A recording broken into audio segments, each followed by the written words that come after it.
একজন বিবাহিত ছেলের সাথে বিয়ে ঠিক করে, তখন আমার মামারা আব্বার অনুপস্থিতিতে আমার বিয়ে দিয়ে দেয়, সেখানে আমার শ্বশুর মামা যা উপস্থিত ছিল।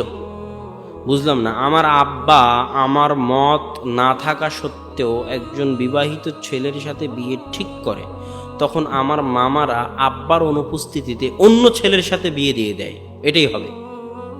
যদি আপনার আব্বা যে ছেলেকে পছন্দ করেছে সেটার সাথে বিয়ে দেয় সেটা আলাদা, যদি অন্য ছেলের সাথে বিয়ে দেয় যেটার ব্যাপারে আপনার পিতা রাজি নয়, তাহলে এই বিয়ে হওয়ার সম্ভাবনা নাই। আল্লাহ রসুল বলেছে যে যে বিবাহে মেয়ের অভিভাবক উপস্থিত নাই, আর যেহেতু পিতা বেঁচে আছে অতএব পিতার চাইতে বড় অভিভাবক কেউ নয়। যদি মনে করা হয় না পিতা অভিভাবক হওয়ার যোগ্য নয়, তাহলে সমাজের মানুষ একসাথে বসে দেখবে যে তার পিতা পাগল। কথার কথা, একজন মেয়ের পিতা কি পাগল?